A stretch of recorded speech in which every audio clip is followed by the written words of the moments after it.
stick in the ordinary because you're just ordinary. You fit in with everybody else. He wants to make you peculiar. I have always been peculiar. I've never fit with the crowd. I never have. As a child, I didn't fit with the crowd. I tried in junior high school to fit with the crowd. I couldn't fit with the crowd. I learned a few curse words. And I said them to try to fit in the crowd. I decided one day that I was gonna smoke a cigarette because I wanted to fit in the crowd. My buddy Joey, my closest friend in school, he'd been smoking ever since he was about 5 years old. I wanted to fit. I wanted to be a friend to Joey. Joey and I were good friends, but I wanted to be even closer to him. And I said, Joey, light me a cigarette. And he said, I've been in your house. Your mama killed me. Ain't lighting you nothing. You don't know how to light no cigarette. You don't need one. Besides, it's a nasty habit. I never even got it to my lips. I never had a cigarette. Didn't want it. Why? Because somebody shamed me right out of it. Why? Because I had the protection of the Holy Ghost around me. Couldn't do nothing. I couldn't even sin without my mama knowing it. Lord would wake her up in the middle of the night and just unveil it, just like a scroll. She said, boy, what did you do yesterday? Well, I'd tell her some story. She said, what'd you do? What'd you do? No, you don't really want to know, Mother. She said, you fixing to tell me? Or you going to be picking yourself up off the floor? I said, yes, ma'am, I did so and so and so and so. She said, I knew it. God told me. That's why I was waiting. I wanted you to confess it with your mouth. Now then, lay down, get ready, because I'm fixed to whip you. And then wear me out. I thought, my God, I ain't confessing to nothing else. This is good enough. But I did. Why? Because she knew what I was doing. Now, you're going to have a baby. And his name is going to be called John. John. John. John. And Zechariah just couldn't believe this, and so he had looked at himself, he had seen his wife, he knew the circumstance, this can't happen.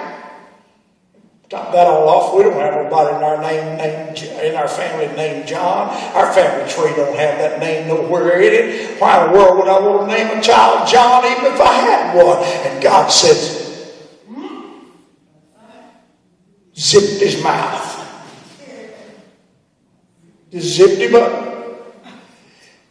He comes out of the tabernacle. He's got such a presence of God all over him because you see, God had not visited that place in a long time in that manner. So God came down and he's got a glow on him until people are wondering what in the world took him so long in there, and what in the world is he doing coming out with this glow all over his face. So they said to him, John, what happened while you were at the altar? What God do?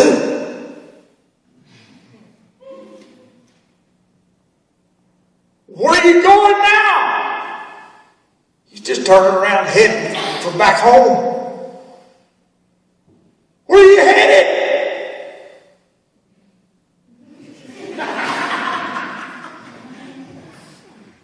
What you gonna do when you get home? We can't get John to say nothing. Zip it.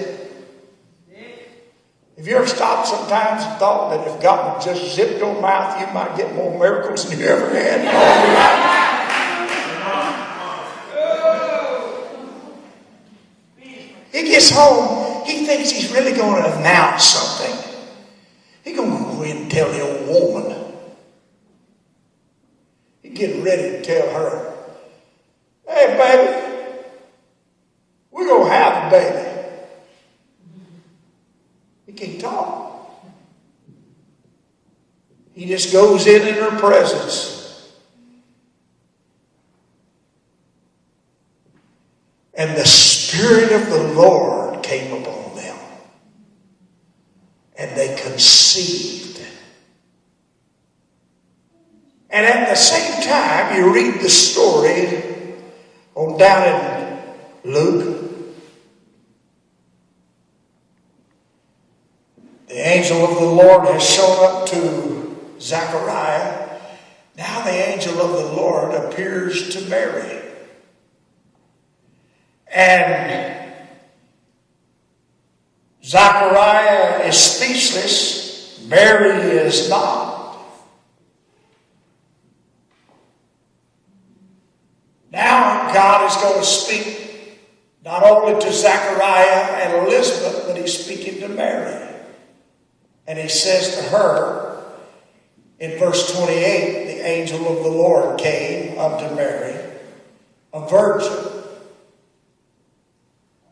And he says to her, hail, thou art highly favored of the Lord, and the Lord is with thee. Blessed be thee among women. Then he goes on and says, fear not. You must have recognized just a little bit of fear. He says, fear not. Don't worry. Fear not. You have found favor with God. Behold, you shall conceive in the womb and bring forth a son, and shall call his name Jesus. John, Jesus. He shall be great, and he shall be called the Son of the Most High. Now, when he told John that he and Elizabeth was going to have a baby,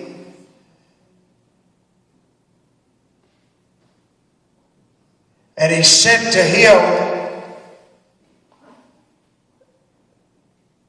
Zechariah, you and Elizabeth are going to have a child, and he doubts it within his own heart, and it's so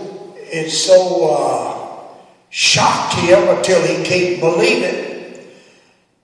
But the very word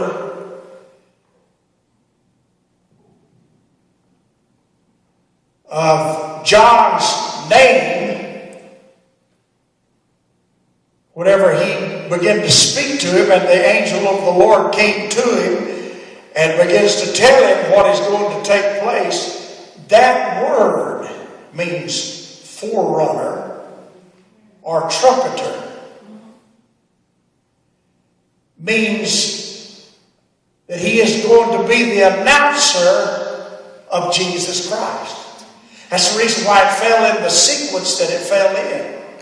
He chose an old woman to birth something that is going to make a way for something new that has never been seen before. Never been done this way before. You know what I got a feeling? I got a feeling that God's going to birth something in some old denominations like the Assemblies of God, the Church of God, and the Pentecostal Holiness, and the Presbyterian, and the Lutheran, and the Catholic.